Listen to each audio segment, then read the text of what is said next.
What is up, all of my beautiful freaking people? Welcome back to another episode of FML Talk. Today's episode is a good one. Elisa Donovan is here. You know her from Clueless, from Sabrina the Teenage Witch, and she is talking to us all about her wildly spiritual healing journey and her new book. Welcome to FML Talk. Oh my God. Wait, how old was the other girl? 19. Can you believe that shit? Hey, this is Gabrielle Stone. Good book? He did what? 48 hours? What a dick. Yeah, but have you seen all the photos on her Instagram? And this is FML Talk. Oh, no, she didn't. Y'all know I love a good self-love cocktail and occasionally an actual cocktail. I have always notoriously hated the taste of alcohol and needed it disguised in a good mixology cocktail until I discovered Neft. Because Neft is a premium vodka in its purest form with non-GMO rye, it has a light taste full of character. Not only is Neft one of the best tasting vodkas I've ever had, it also comes in the cutest packaging I have ever seen. Their unbreakable barrel keeps it chilled for up to 6 hours, making it the perfect drink to take just about anywhere. Join me in adding a little actual cocktail into your self-love cocktail with Neft vodka. Cheers! I cannot wait for you guys to meet Elisa. Her story is really powerful and really incredible. Her book, Wake Me When You Leave, is now available, and it's a really, really powerful story of her life and her journey to really healing from so much that happened to her personally. And it's a really beautiful story. I'm actually going to read you guys a little snippet from the beginning before we jump into the interview. I have always been interested in the messages of our dreams and our subconscious, as well as in the afterlife and past lives, psychics, and spirituality. I was born on the same day as my grandmother, a woman who was an avid visitor to psychics and read her own tarot cards. But grief can do some tricky things to our perceptions. So when I started to connect more deeply to these things as my dad got sick and passed, I at times felt like I was descending into a kind of madness. This period of time seemed to encompass all things and their opposing forces: heartbreak and humor, despair and hope, dark and light, clumsiness and grace, and so on. It began a transformational journey for me that I didn't know I needed to have. I learned that sometimes you must lose everything in order to find your way. This book is my journey of falling apart and putting myself back together. It is my personal hero's journey, my personal legend. This book is about how ultimately hopeful life is, that even when someone we love dies, they never really leave us. Even after someone dies, it is never too late to make peace. Wake Me When You Leave is my discovery of love, loss, and priorities. It juxtaposes the realities of my real life against the backdrop of Hollywood and the facade of an actor's life. I hope it ripples through the hearts of everyone who reads it. My intent is to inspire authenticity and hope, and to make you laugh your tail off through your tears. This has been a long journey, one I am still walking. My grand hope is that this book helps you keep walking yours with grace and awe and laughter. Trust you're being looked after, because you are. On that note, let's get into this amazing interview with Elisa Donovan. Miss Elisa Donovan, welcome to FML Talk. Hi, thank you for having me. I'm so excited to have you here to dive into this book that has been so eye-opening for so many people, and your story is so unique. Although you and I have a lot of similarities, I really can't wait to hear the journey that you've been on that led you to writing this book. Oh yeah, well, it's a journey, that's for sure. So for those of my listeners that aren't aware of the story and the book, kind of like take me back and talk to me about what led you to deciding you wanted to write this book. Well, over the course of a very short period of time, my dad was diagnosed with cancer and died. my television show was canceled and I had no job. And the relationship I was in with the person I thought I was going to marry ended. And I essentially went from completely understanding what I thought my life was about and where I was going to having all those things stripped away. And the book is really about how the process of putting myself back together. Yeah, I know all about that. I feel like whenever I talk about Eat, Pray, FML, I'm like, the book kind of happened to me. It was like my life blew up in front of my face, and the only thing I knew to do next was to like tell my story and write about it. So I feel like you and I are similar in that sense. Yes. And, it's this kind of bigger picture thing that I understand now. And I think I sort of did as I was moving along. But, I really look at it like this is actually what my life's journey is supposed to be. So all of those things happening were absolutely supposed to happen. And I think that sometimes we feel as though when something terrible happens, it's this idea of why me? This wasn't supposed to happen. This doesn't make any sense. And I don't mean to, trivialize challenges in life, because they're challenging. But I think that oftentimes what we're supposed to do is really lean into them and understand that it's a part of our journey. And that's what makes us who we are. Yeah, absolutely. Did you feel when you were having all of these things happen in your life, could you recognize in that moment that it was all happening for a reason? Because a lot of times you can't really see it until you get some space and perspective on it. I definitely needed space and perspective. While it was happening, I felt like I was falling off a cliff repeatedly. Yeah. And I just went, I don't understand. No, what? No. So much so that it was like, I just felt like I was trying to grab on to anything, and anything I touched just disintegrated. And no, I definitely did not get it while it was happening. But I can say that I think now in my life, when things feel like something is falling apart or something is not going the way I want it to, I have a real different sense of that feeling when it starts to happen. I say, well, this is going to be interesting. This is clearly going to bring me something, Yeah. So it certainly shifted my perspective now, the way I look at things in life. It doesn't mean I'm, walking around like this perfect person who feels happy when they step in shit, but I am willing to say, oh, okay, I'm going to stick around for this ride. Yeah. Yeah, it gives you a little bit of comfort that even though it's going to be a shit show, there's going to be a pony somewhere in the shit at some point. Exactly. Yes. So talk to me about what the book is about, because I know you go into some really interesting ways that you personally healed, and some dream sequence stuff. So talk to me about what people can expect from the book.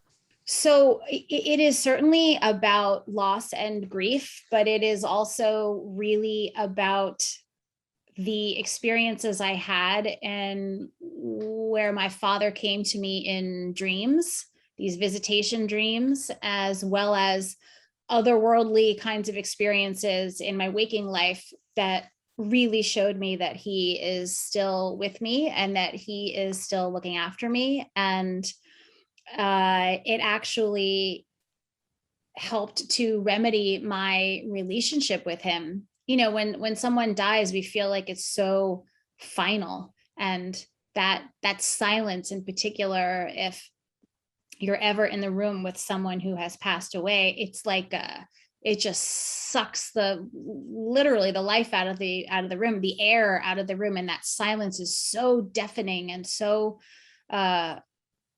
severe that it feels very final.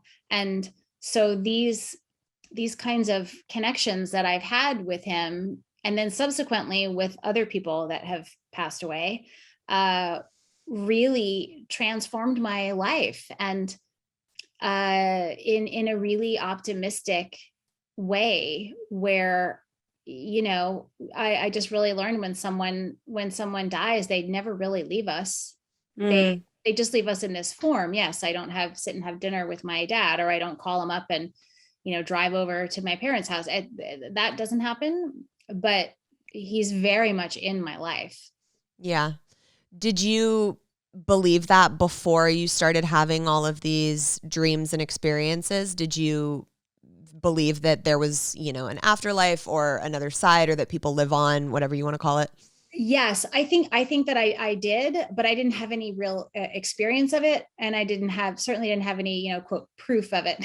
Right. Like confirmation. Yes, I theoretically believed that, but something interesting happened. I realized at a point of when in this year, basically, the book really encompasses about a little over a year. I at a certain point along the way, I realized that I was shutting all of those beliefs out, and all of those kinds of feelings out. And I didn't realize that I had been doing that. I'm such an open person. I'm somebody who wants to have messages from the other side, and I talk to psychics and I do all these things. But when it was really personal to me, it felt like too much. Oh, interesting. Yeah, at first I realized that I was just trying to push things away. And I had a couple of moments where I kind of fell to my knees and realized he's everywhere, and I'm just trying to not hear it. And then the moment that I realized that, it was very emotional and very overwhelming. And then everything kind of, it's like the veil was stripped away, and then I was able to really kind of feel his presence more, and get back to my life, in a deeper way. Did you do something that allowed that veil to drop? Was it an experience that you had, or did you actively do something? How did that veil drop for you? Right. So it was, I would say, the first dream I had kind of started it, so I didn't do anything, but I was very devastated on one particular evening, and just was literally asking for help. And I felt this presence tell me to go to sleep. I couldn't sleep, tell me to go to sleep. I went to sleep and had this dream. So that was certainly one thing. But again, that was very arresting, and I almost resisted everything. And then there was this process of slowly realizing that I was kind of shutting something off. And the moment that really shifted it, I was driving to a meeting about this film that I didn't want to do. And I felt like it was below me and something that I shouldn't have to do. But they were going to pay me a lot of money to do it. And I was having all these judgments on myself and all these feelings about things. And I just started to spiral about my whole life. And I felt as though there was someone in the car with me. This very overwhelming and bizarre feeling. And in that moment, I realized that I had been shutting this off. And I truly felt like if I turned to my right, I was going to see my dad sitting there in the car with me. It was like nothing I've ever experienced. And that day, when I went home later, I walked into my house and I just stood there, and I just started to talk to him. And I just said, I'm a little scared. I'm here. I know you're here. And then this kind of feeling came over me. So I guess what I did, to answer your question in a long-winded way, is that I actually at a certain time just got really quiet and asked to say, I said, like, I'm ready, almost, saying I'm willing to receive whatever is wanting to break through here. Yeah. And I think that you have to be And I feel like this is like not only with our loved ones that have passed on, but with any signs from the universe, you have to be open to receiving them. I lost my dad as well. He passed when I was 6 years old, and we planted a tree in our backyard for Father's Day, the first year after he passed. And the first night that the tree was there, we had an owl come and sit in that tree and didn't leave for months and months and months. And ever since then, I have the weirdest experiences with owls. I mean, they'll fly across my car in the middle of the day, like really random, weird, unexplainable things. And if you don't acknowledge that that's a sign from my dad, then like you're cutting yourself off from having that experience. Yes. And things in nature, this is so typical of that kind of communication. For me, it's hummingbirds.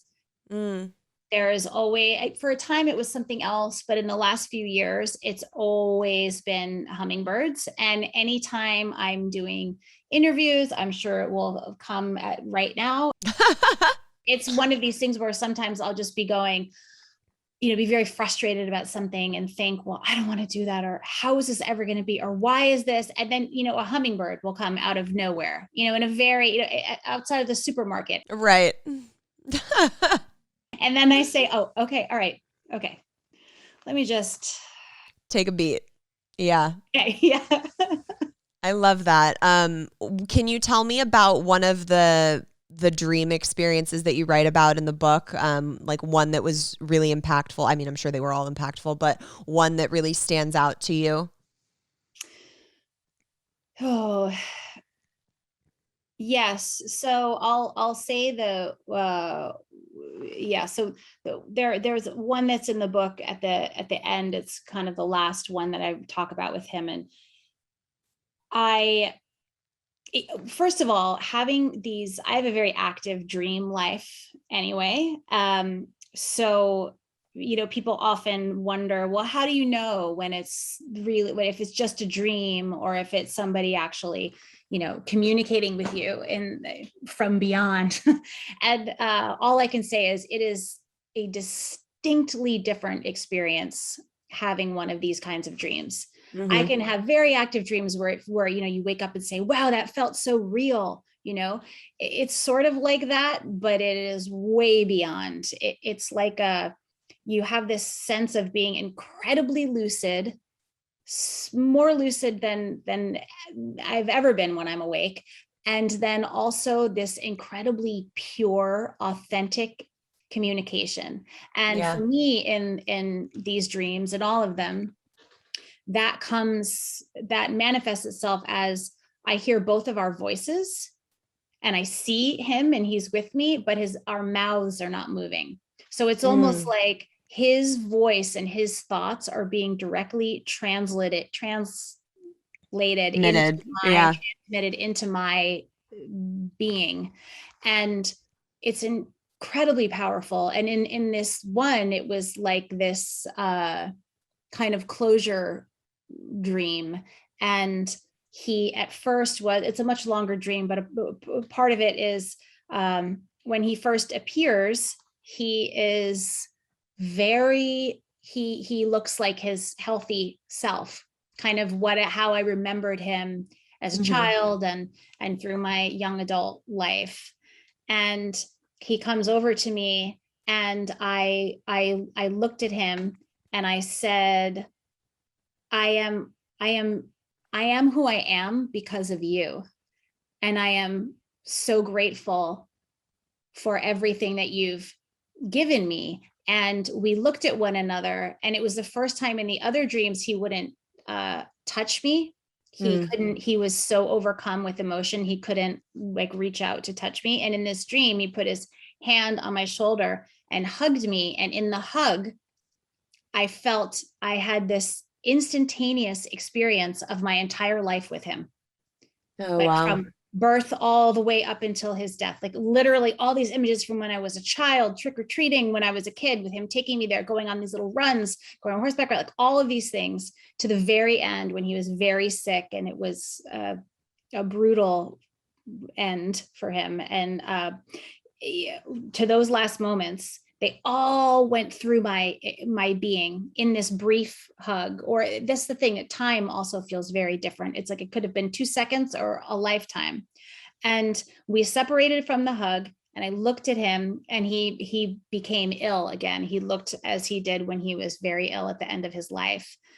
And I said to him, and again, our mouths are not moving, it's just my thoughts going to him. And I said, "You're very sick and you're not going to get better." And I knew that I was saying that kind of referencing how he was in the last moments of his life. And he was utterly unwilling to let go when he was in life and very sick. And I mean, he was angry, he was gripping things. It was literally like he would not let go of this life. So I was expecting that kind of anger when I looked at him in the dream. And he just looked right at me, and he nodded his head very slowly and acknowledged that I understand, and I'm not going to get better. Like, I'm not coming back to this life. And that to me meant that he understood not only that he wasn't coming back on to this plane, but also how much he had put my mother, my brother, my sister, and I through at the end of his life, because he was very unkind. And it was his illness, and it was the medication, it was all of those things. But it made it very clear that he was acknowledging that he had done that, and that now he has come to another place. And we looked at one another.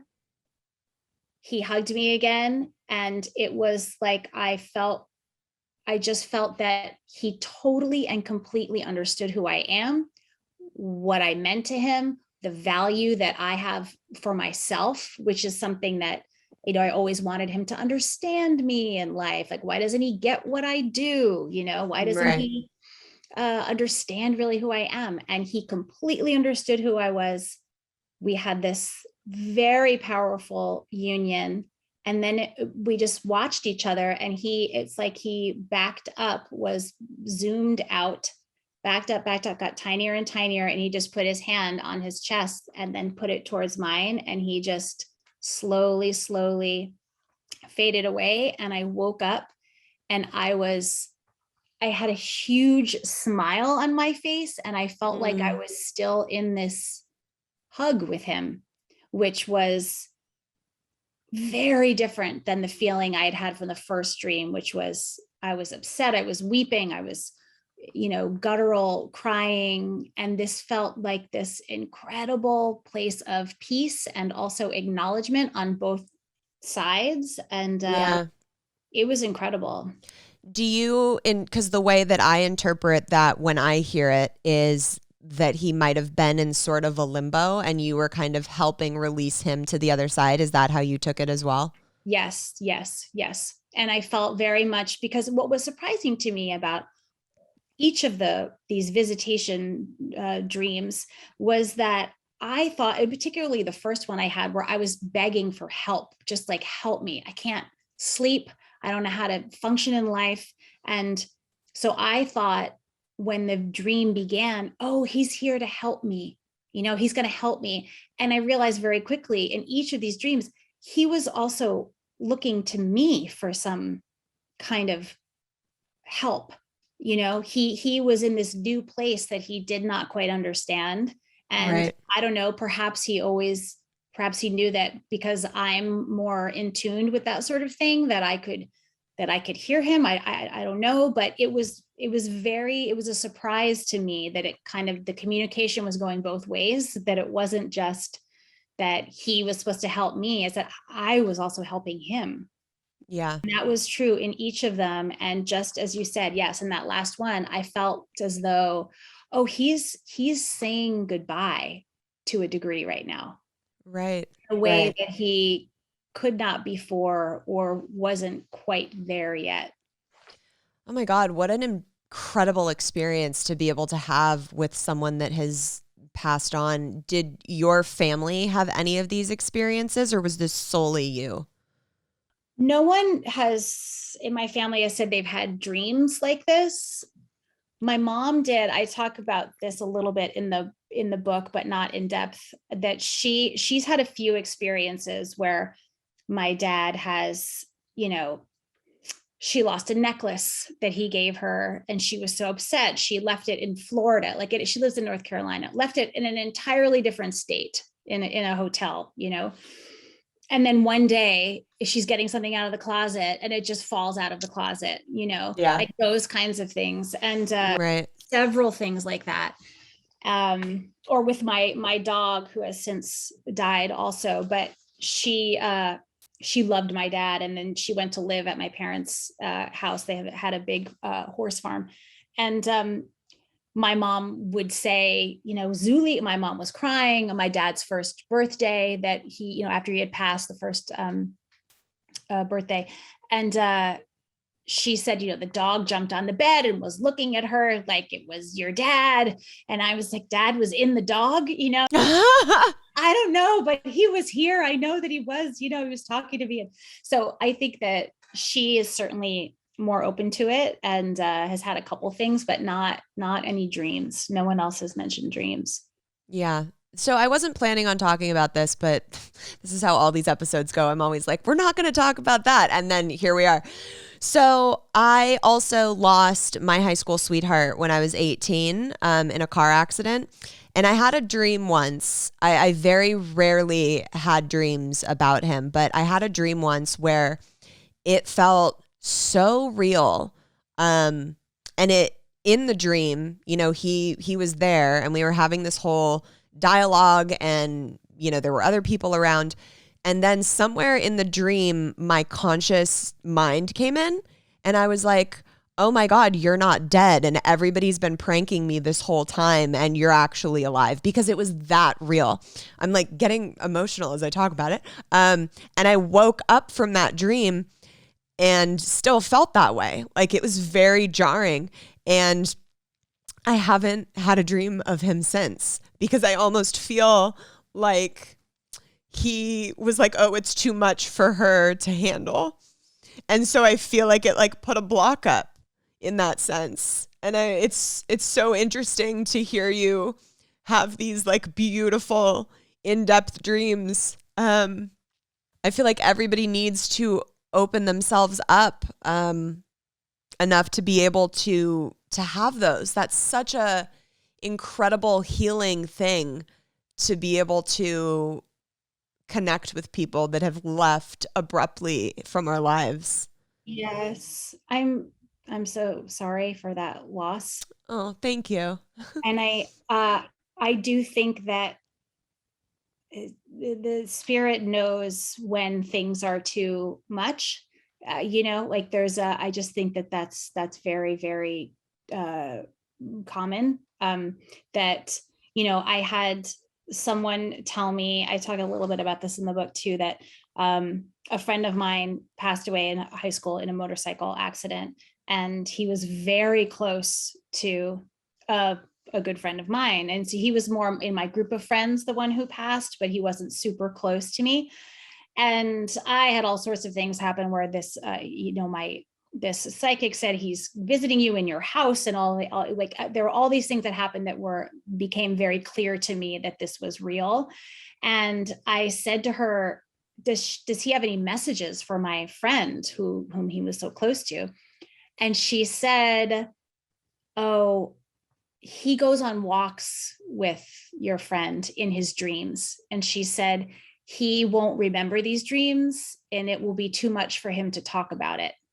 Oh, wow. But if he does want to know, you can say that he does, you can let him know that he's looking out for him, And when I told my friend this, which was very overwhelming, like it was an incredibly, you kind of feel like in this haze for a while after these things happen. And yeah, I shared that with him and he said he didn't have any recollection of those dreams, but he said, it makes me feel good to know that he's doing that, Yeah.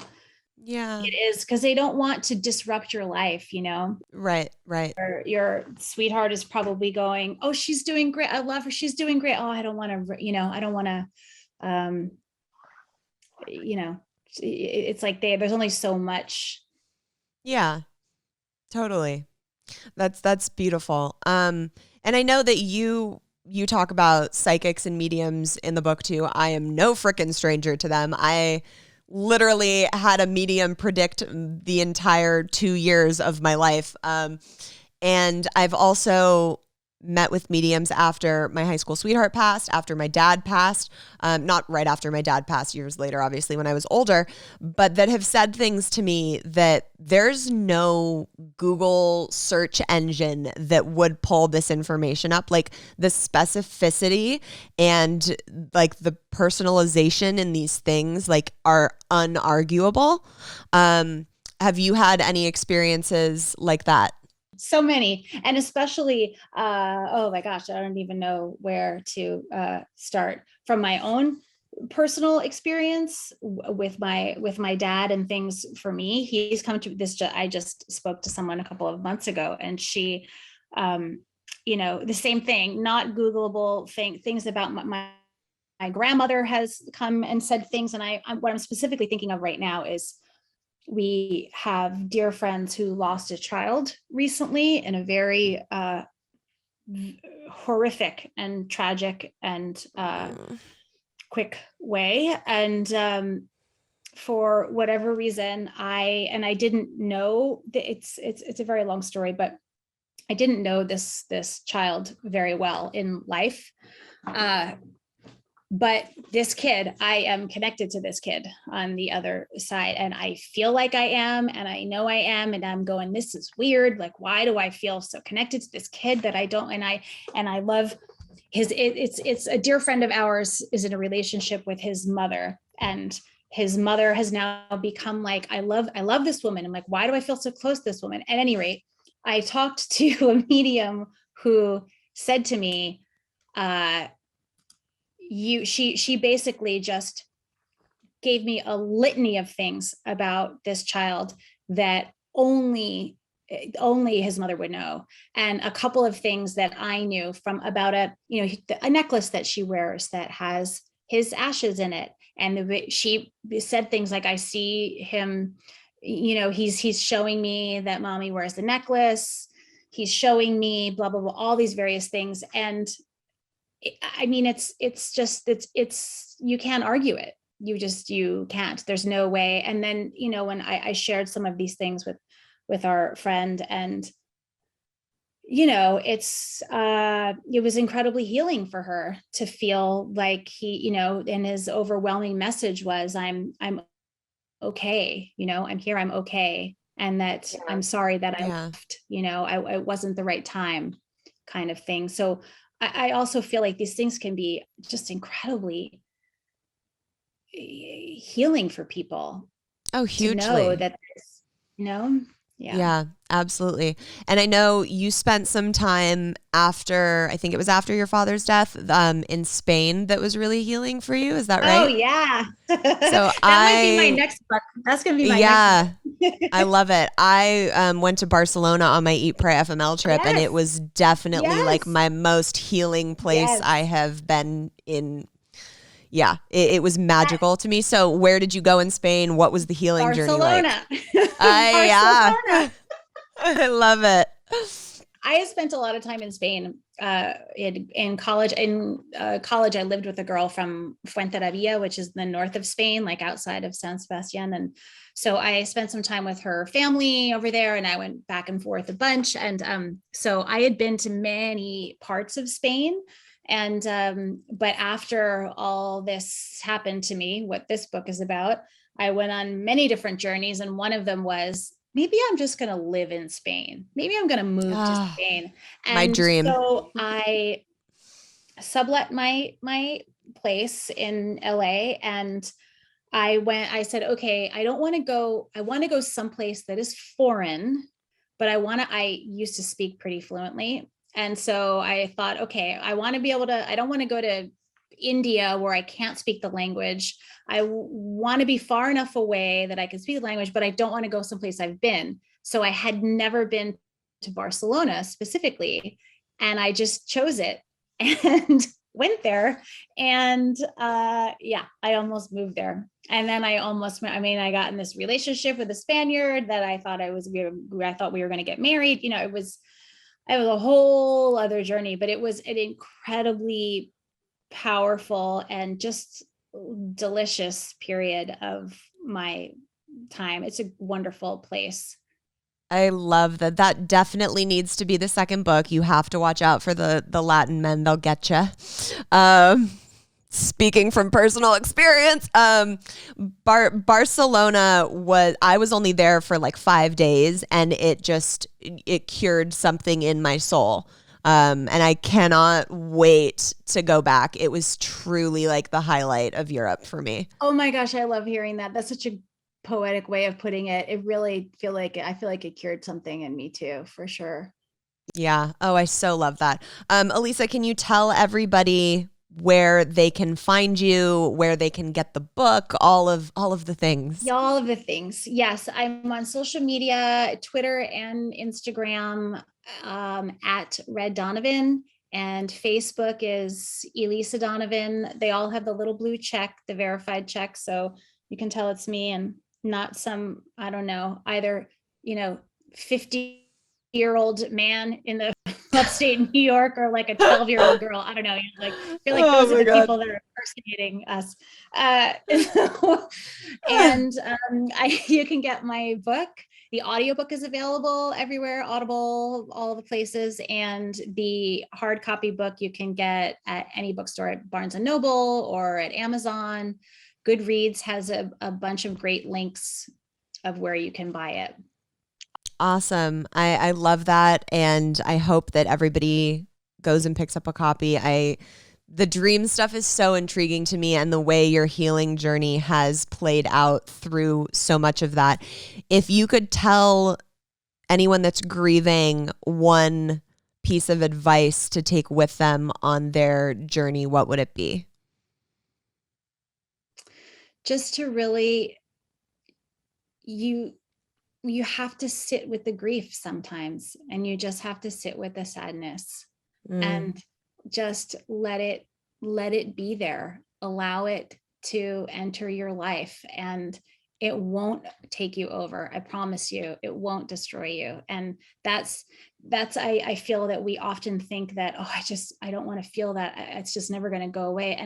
And the irony is that when we do that, we just keep sustaining the grief. We just keep it going longer and longer. And we have to go through it. You can't go around it. And it's just, there is something on the other side, and there is more to, it can enhance your life rather than destroy it. That's a really, really big gift to get from any type of grief, is that as hard and shitty as it feels moving through it, it can be a gift in your life if you allow it to come through in that way. And I think that's something a lot of people push away and don't get the benefit of because they're hurting too much. It's a long process, and sometimes you just feel like it's never going to end, but it really does. And then one day you feel a little bit different. Yeah, that light at the end of the tunnel, it's there. Elisa, thank you so much for coming on and sharing your story. I really appreciate it. It was lovely to meet you, girl. Oh, thank you. You're a joy. This was terrific. Thank you so much. Oh, you're so welcome. I want to thank Elisa so much for coming on FML Talk to share her beautiful story with us. Please make sure you guys go check out her book, Wake Me When You Leave. It's a really, really interesting, beautiful healing journey, and I'm so excited for you guys to go on it with her. All right, we are going to take a turn and dive into some of your FML stories. Here's number 1. Hey, Gabrielle. My name is Michelle, and here's my FML story. Rewind to 2018. I was living my best life again after my divorce. After many months of fuckboys and guys who were also emotionally unavailable, I stepped off all the dating apps and was just focusing on myself. My business was thriving, I was getting into the best shape of my life, and I was legit happy. Then enters a man. No, not a man, a dude. A dude walks into my life and changes it all. This dude was no stranger to me, though. Nope. I had lost my virginity to him years ago prior to meeting my ex-husband. And we were messaging each other for months and talk on the phone almost every day. Then I decide to visit him across the country. He wines and dines me, and I fall in love.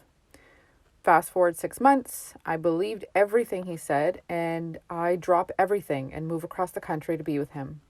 I thought I was going to be living out my fairy tale dream. The one where the first is her last. Well, without taking up too much time, he turns out to be a narcissistic emotional abuser. Oh, the stories I have, your jaw would drop. But I'll save that for the book.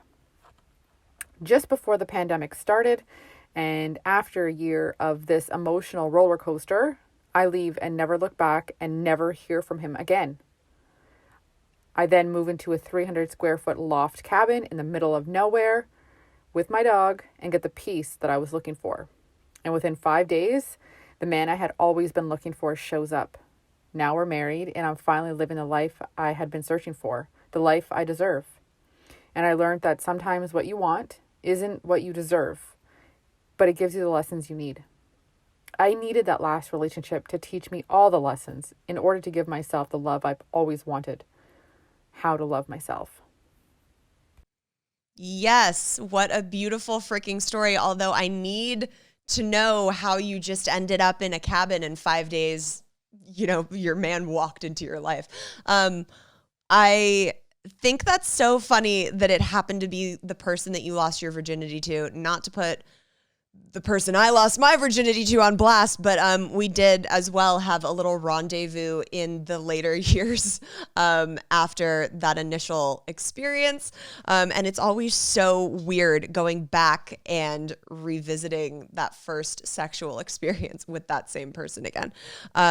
Also, guys, it's never 90% of the time it ends in flames when you just drop everything, pick up and move out of the state, out of the country to go be with someone. 90% it ends in flames. The stories that I have fucking heard. But I am glad you found your happily ever after, girl. And cheers to you. Here's number 2.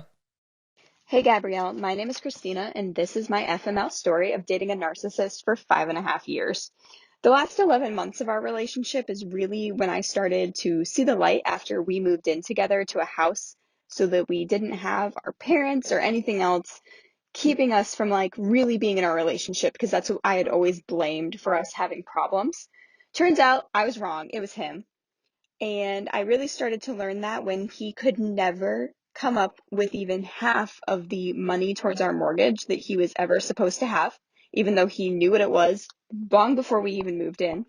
He would tell people that the reason he never had money was because he always spent it on me. Meanwhile, I was paying our full mortgage, our full utility bills, and buying all of our groceries myself when I made half the amount of money he did in income. And so one day I snapped and I printed 3 months of his bank statements and broke them down into categories and showed him that he only spends 5% of his money on anything to do with me and or us. He, of course, did not like that.